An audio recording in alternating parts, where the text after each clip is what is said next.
पावन पुनीत पापों को मिटाने वाला, हरिहरस कराने वाला, ये शांति गीत पावन पुनीत पापों को मिटाने वाला, हरिहरस कराने वाला, ये सुख करनी है दुख हरनी, ये सुख करनी है दुख हरनी, ये सुख करनी है दुख हरनी, ये सुख करनी है दुख हरनी, श्रीमद सेवन की आरती, पापियों को पाप से तारते, श्री भागवत भगवान की है आरती।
यामे जले शीतलकृणे जले भोगधार्यानि कानि जपापानि जन्मान्तर्गतानि यः तानि सर्वाणि नश्यन्तु दीक्षां पदे पदे मन्त्रपुष्पाञ्जलिं विधेयः हरिः ओम् आजज्ञेन जितमय जन्तदेवस्तानि धर्माणि प्रथमान्नासन्नातेः नाकमहिमानः सचन्दजुरपूर्वेश्यातः शन्तिदेवः हरिः ओम् परमेश्वरो मन्त्रपुष्पाञ्जलिं समर्पयामि।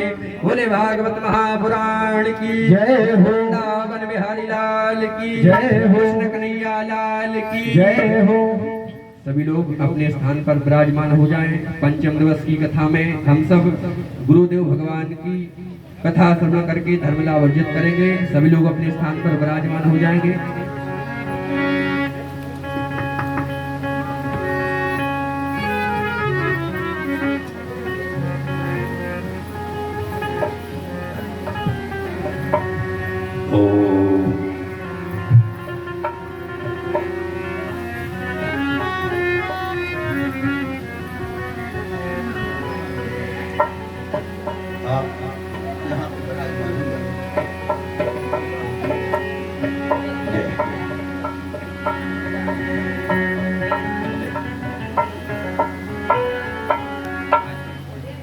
आज हमारी इस पावन धर्म सभा में परम सम्माननीय रानगढ़ से ज्योतिषाला वाली महाराज जी भी पधारे हैं और सापट नगर से हमारे सम्माननीय रामकृष्ण तिवारी जी महाराज जो बड़े अच्छे सद्विचार, बहुत अच्छे कलाकार, और मोकलपुर से हमारे प्रदीप सोनी। आज तो सभी भक्तों ने अपना योगदान प्रदान किया।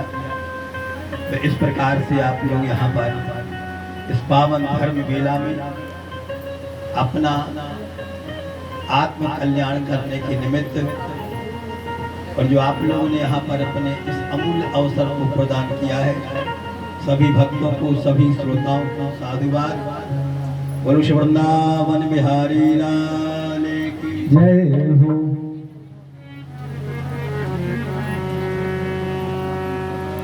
माला माला की जोड़ी।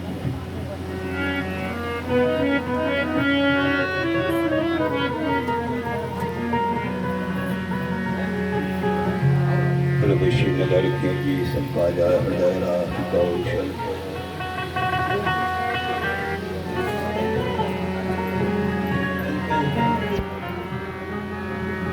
हर स्मृति ही सर्व विपद विमोचन।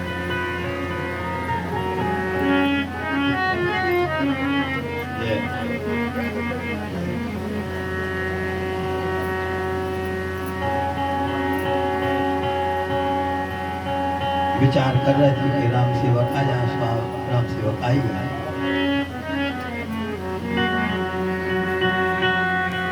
श्रीमन्महागणाधिपतये नमः।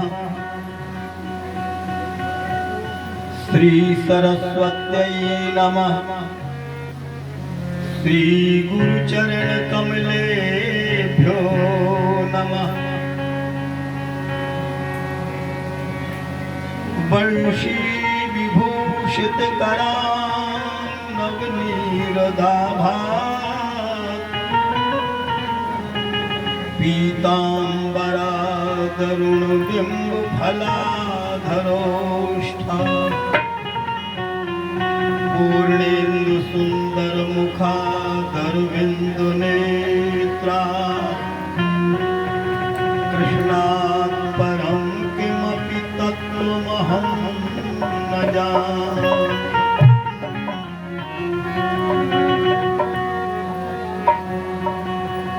नारायणं नमस्कृत्य नरं चैव नरोत्तमं देवीं सरस्वतीं व्यासं ततो जयमुदीरये। नमः शिवाय शान्ताय सत्त्वाय प्रमृडाय च रजोजुषेप्य घोराय नमस्तुभ्यं तमोजुषे। रामाय रामभद्राय रामचंद्राय वेधसे रघुनाथाय नाथाय सीतायाः पतये नमः। यत्र यत्र रघुनाथ कीर्तनं तत्र तत्र कृतमस्तकाञ्जलि बाष्पवारि परिपूर्णलोचनं मारुतिं नमत राक्षसान्तकम् अखण्डमण्डलाकारं व्याप्तं येन चराचरं तत्पदं दर्शितं येन तस्मै श्रीगुरवे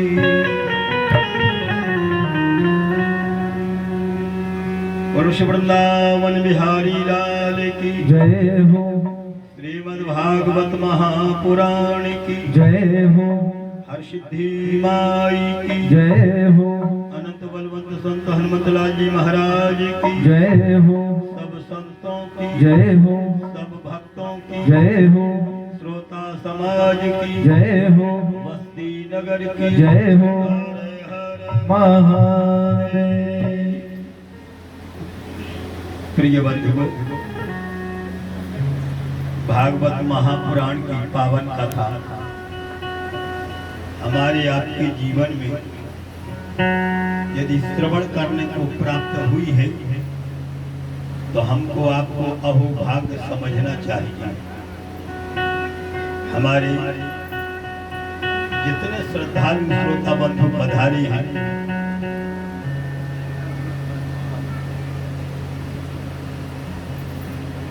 एक कहावत है गाँव देहात में के ना मुठी जाए माला मिली स्वाजे सी मिली बाबा, बहुत बढ़िया।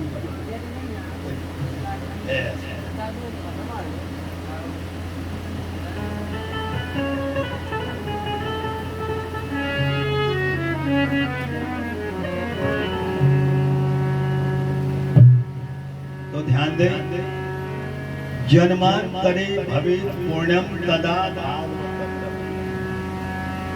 जन्म जन्मांतर का कल्प कल्पांतर का यह दिव्य पूर्ण फल आप लोगों को प्राप्त होगा।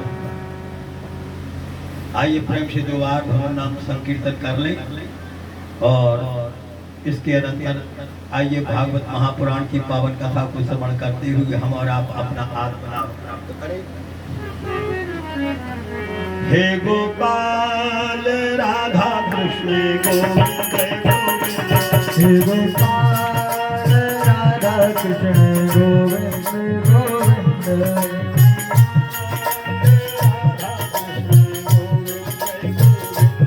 हे गोपाल राधा कृष्ण गोविंद गोविंद।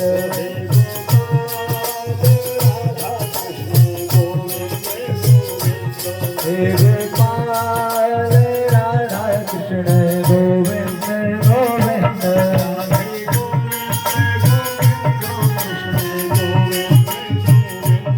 राधे गोविंद गोविंद कृष्ण गोविंद गोविंद।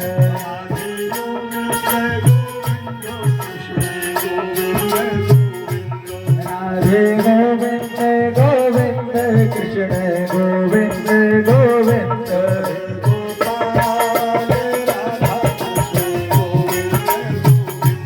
हे गोपाल राधा कृष्ण गोविंद गोविंद।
महाराज की जय हो भागवत महापुराण की जय हो अनंत हनुमत लाल जी महाराज की जय हो सनातन धर्म की जय हो हरे हरे महादेव।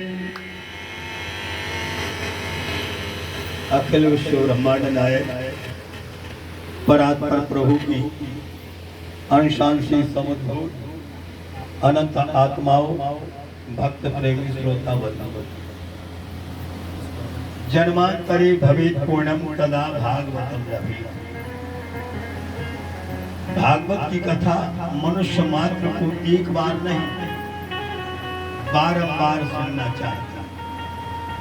भागवत में मंत्र आता है कि निगम कल्पितरोर गलितम फलम शुकमुखाद अमृत द्रव संयुतम पिबत भागवतम रसमालयम मुहुरहो रसिका भुवि भावुका।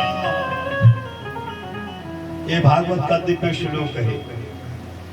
कथा सुन के गए और को पूछल का भी संतोष हटावारों के जब भागवत सुन में गए थे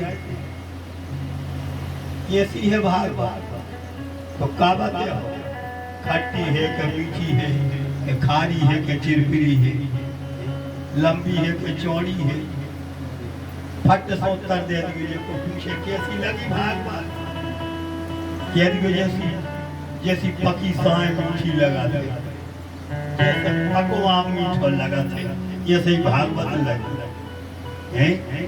आपको क्या लगे कि भाई आम जैसी मीठी का है कलाकंद तोरे मीठो लगा बिना दांत वाले सोटा के लिए कलाकंद भाई मीठी का नहीं है भागवत बोले ऐसे नहीं है कलाकंद भाई कि कलाकंद तुम खा ले खूब मुरा ले चबा ले और नेचे उगाल ले। इतने जने बैठे फिर को कह भैया उठा के फिर खा ले सही बता खा ले जब वहाँ संतोष बाबू नहीं करना तो नेचे उगली भाई चीज को ने खे अरे भैया अब तो घड़ा हो रही रसगुल्ला तो वाली कौन हो रही मुंह में दे ली खा ली चबा ली नेचे उगाल ली फिर को क्या कक्का खा ली बोलिए अब नहीं खाया तो घड़ा पड़ लगा अब पकवा इतने जने बैठे साची बात आप के मेरे मुंह में दी तो फिर मुंह में दो कसम तो ऐसे क्या है मुंह में दो फिर बाहर निकालो फिर मुंह में दी जाती कितने बार मुंह में देते फिर बाहर निकालते कभी कभी ऐसा पकी आम की साए मिल जाए इतना अच्छा मीठा आम एक ही घूंट रस ले पा जो न कोई न सट गई सुबह धरती में गिर गई धूरा लग गई और इतना मीठा आम हतो मन नहीं मानो धूरा में से उठाए धूरा झराई फिर मुंह में दे लगा। ये है विशेषता निगम कल्पितरोर गलितम फलम वेद रूपी आम का ये पका हुआ फल है। जैसे पके हुए फल में मिठास आती है ठीक इसी प्रकार से भागवत की कथा है वेद रूपी आम का पका हुआ फल। दूसरी विशेषता बोले शुकमुखाद अमृत द्रव्य संयुतम सुखदेव जी महाराज के मुखार बिंदु से निकली है।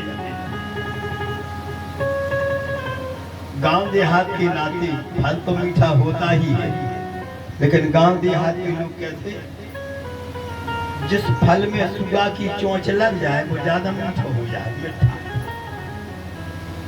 सुगा कटेल आम भारी मीठा लगा था क्यों उसमें सुगा की चोंच लग गई। इसी प्रकार से वेद रूपी आम का पका हुआ फल सुखदेव जी महाराज के है मुखार बिंद से निकला हुआ फल इतनो गलगांव है तो हमारे भागवत में वेद व्यासी महाराज लिखते हैं कि पिबत भागवतम रसमालयम मोहरहो रसिका भूमि भावुका। आए पृथ्वी के प्रेमी लोगों आए धरती के भक्त लोगों मुहु का अर्थ होता है बारंबार इस भागवत रूपी फल को पिबत शब्द से संबोधित करो है भैया। ये भागवत रूपी फल को पियो। ऐसा कहानी नहीं सुना है, जिन लोगों ने अध्ययन किया होगा समझ में आ जाएगा। सत्संग किया होगा, हमारे सत्संगी भाई बैठे हैं, प्रबुद्ध वर्ग यहाँ पर विराजमान है, आप लोगों को समझ में आ जाएगा। कितने सुंदर सटीक शब्दों का प्रमाण दिया है हमारे यहाँ पर वेद व्यास जी महाराज ने कि निगम कल्पतरोर गलितम फलम शुकमुखाद अमृत द्रव संयुतम पिबत भागवतम रसमालयम। ये फल को पियो। अच्छा, ये बात की नाते सब जने जाना थे कि फल खाओ जाओ, ठीक, फल खाया जाता है, लेकिन व्यास जी महाराज कह रहे पियो, फल खाओ जाते। बिल्कुल प्रत्यक्ष उदाहरण बता रहे आप और गिला जो है भैया केला को फल, कितना अच्छा कदली फल है, एक हो कहते कदली फल। अब एक केला भी फल के लाने हम आप और से के में के ले भैया ये फल खा लो, हालत दे लो ये अपन के हराई बता रहे हम के में को जो फल खा ली तो हम आपके वो उचित लगे, और हम के लगे के लिए जो केला पी ले तो क्या हो काय महाराज का अस्पताल में पहुंचा, फल खाओ जाते फल पियो नहीं आए। लेकिन भागवत में क्या लिखा है, पिबत शब्द से संबोधित किया, पिबत भागवतम रसमालयम। ये भागवत रूपी पके हुए आम के फल को पियो। काय भाई क्यों पियो? आम भी दो प्रकार का होता है, पको आम आपने इस्तेमाल करो। समझदार लोग बैठे, ज्यादा कहने की जरूरत नहीं है। अच्छी पकी साई मिला थे तो को रस चूसा थे, और अच्छा एक एक घूंट लेके जब वो रस पीला तो ओ को बकला निकालो, पर ओ को बकला को जो करके ओ को पियो, और तन्ने कसर रह गई सो उल्टो करो। जैसे क्या है, बकला को उल्टो करके फिर ओ को चौंका, और जब पूरा चौंकला फिर का गोटा के लिए तो मुफ्तिया के दिया आई बात। अब रही कोई गुठली दे गई सो गुठली को रस चूसो, और पी पी के जब कच्चू नहीं बचे सो गुठली को नहीं गोटला बगोई फेंक दी। तो एक आम ऐसा है कि उसका कुछ अंश छोड़ दिया जाता है, बक्कल छोड़ दिया जाता है, गुठली छोड़ दी जाती है। लेकिन वेद रूपी आम को पको हुआ फल जो भागवत है, न तो इनमें गुठली है, न गुठली है, न इसमें छिलका है, इसमें तो रस ही रस भरो सो खूब पियो। इसलिए हमारे यहाँ पर भागवतकार कहते हैं कि परम धर्म है यही भक्ति भगवत में।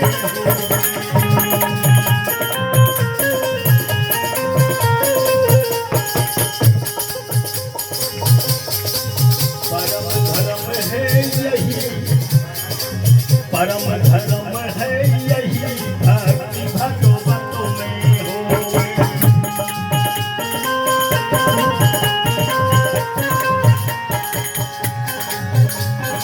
परम धर्म है यही भक्ति भगवत में हो।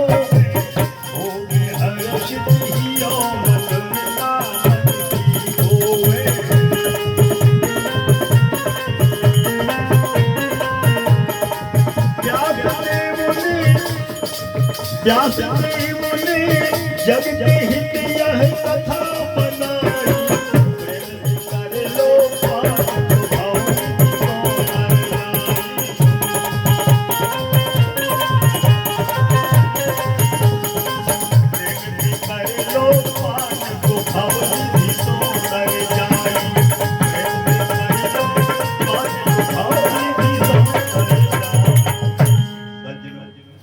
वेद व्यास जी महाराज ने इस भागवत की कथा का निरूपण किया और रसिक प्रेमियों को सावधान किया कि ऐ प्रिय प्रेमी बंधुओं, इस भागवत रूपी रस को पियो। और जो को पीले हैं, बड़े ध्यान से सुनना, जो पीलेगा उसका जीवन धन्य हो जाएगा, जो इसका त्याग कर देगा वह पश्चाताप करेगा। और फिर पछताए होत कहा जब चिड़िया चुग गई थी। पहले ज्ञान नहीं रखो, पहले ध्यान नहीं रखो, पहले जुआरे भैया तीते किसान भैया बैठे, और जब चरेरी पर आती तो आदमी कुछ न लेकर मड़किया बना के वो पे चढ़ जाता, और घेरा से है चिड़िया भगा हरिया भगा धरे अपने है मड़किया पे पथरा और गुसरा में भर भर के मारा। एक किसान नरवा धरे चलो जा रहा तो वो खिलाने एक डबला में लगाओ, वो डबला में मारी भरे थे चमकीले चमकीले पथरा, ये ऐसे भरे थे लबा लबा।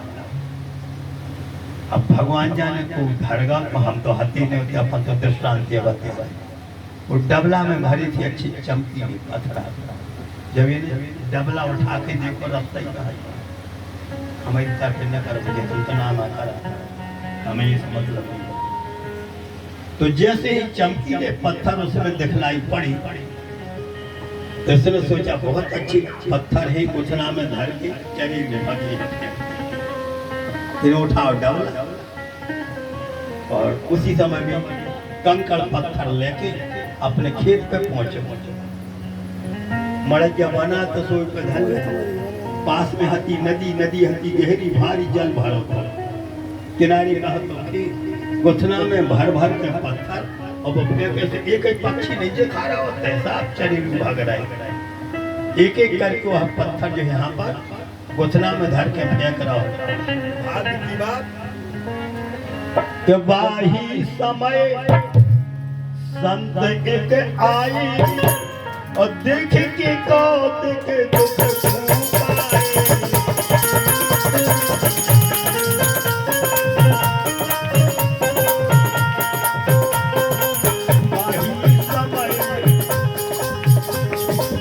वाही समय संत एक आए, देख के कौत के दुख पाए।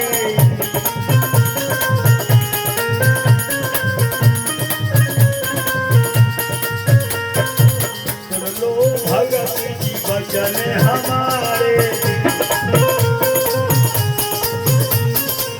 सुनो भगत जी वचन हमारे, काहे समय यहाँ बेकार।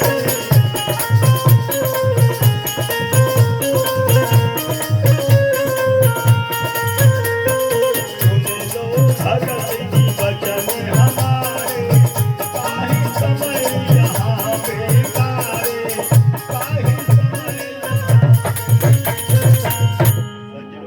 भाग्य की बात की संत का शिकारी हमको रोको रोको, वो बोले हमें चरीरू भगाओ में काय को रोक रहे, हम तो गुस्सा में धरा ही ना पात रहा। बाबा जी बोले तना को रोको, तो हमें क्यों सुना, हमें बताइए वो पत्थर। जैसे ही बाबा जी ने वो पत्थर हाथ में ला भैया वो आए हीरा, हीरा तो अति कीमती होता है, उसको ज्ञान नहीं था। संत ने वो हीरा रूपी पत्थर लिया, और हीरा रूपी पत्थर लेकर के उसी समय पूछा काय भैया कितने फेंक दिया तुमने, कितने चरी में भगा दिया। बोले महाराज जो तो पूरा डबला भरा था इन पत्थरों से, तो हमने जो है गुस्सा में धर धर के चरी में भगा दिए, तो वे सारे पत्थर जो है नदिया में गिर गए। संत कहने लगते अरे भाई तुमने सारे जो है यहाँ पर पत्थरों को बर्बाद कर दिया, तुम नहीं जानते इस पत्थर की कीमत क्या है, इस पत्थर की कीमत क्या है। बोलो बोलो हम नहीं जानते कि कीमत क्या है। बाबा जी बोले हम तुम्हारे खेत रखे हैं, बोले वृंदावन बिहारी लाल की जय हो। हम तुम्हारे खेत रखे हैं, जो पत्थर लेके बाजार में चले जाओ बेच भी है ने अकेले की है मूल कीमत पूछ के आओ, ये सो देख सो कीमत बातें। जो पहले नंबर का तो सब्जी की दुकान लगी थी, आलू भट्टा टमाटर गोभी शिमला मिर्ची, जो पहुंचो तो एक दुकानदार बैठो उसे कहता भैया जो पथरा ले हो कितने को ले हो, जो पत्थर ले हो कितने को ले हो।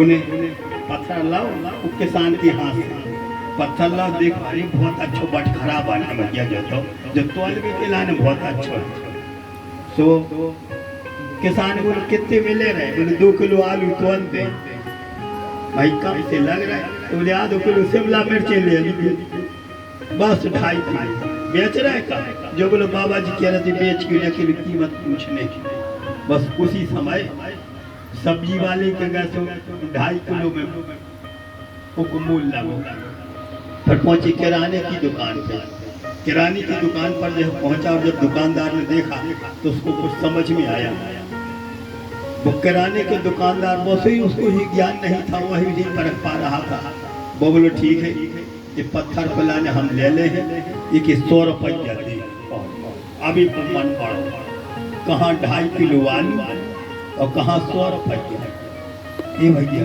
जो पहुंचे एक सोनी की थे अब सोनी लोग सोने की कीमत जाना थे रत्नों की कीमत जाना था अब हम और आपने परख पे और सोनी जी के सामने यह है उसमें तुम देख के समझ लें कि चोक है तो खोट हो गई जब स्वर्णकार की दुकान पर पहुंचा एक किसान और जब वो रत्न बताओ कि भैया जो पत्थर खरीदो तो सोनी ने देखो और सोनी देख के कहा भैया बेच रहे हो बोले बेच में तो ठीक है कितने में ले हो सोनी किसान से बोला हम 1 लाख रुपया दे एक ही आंखों में चमक आ गई मोरे भाई अकेले एक पत्थर की 1 लाख रुपया और ऐसे ऐसे हमने तो सब नदिया में फेंक दिया और चले भगा गए भारी तो भाव इसके लाने तब कहने लगे भैया बेचने तो नहीं आए मनो पूछिया रहे सोनी बोले नहीं बेचने हो तो हम 2 लाख देंगे एक की जगह 2 लाख क्या देंगे और जिस समय जौहरी के पास में पहुंचा तो जौहरी के पास में जाकर के जब उसने रत्न बतलाया तो जौहरी ने एक की कीमत जो है 50 लाख रुपया आंकी 50 लाख रुपया दे जा रहे पत्थर बोले बाबा जी ने ना कर देती कि बेच दिए और जो सबसे बड़ा जौहरी था जो सबसे बड़ा जौहरी था जब उसके पास में पहुंचा तो उसने पत्थर देख करके कहा भैया इसकी कीमत तो हमारे पास में कोई संपत्ति नहीं नगर के नगर जो है बिक जाएंगे लेकिन इसकी कीमत अदा नहीं हो पाएगी बोलो सियावर रामचंद्र की जय हो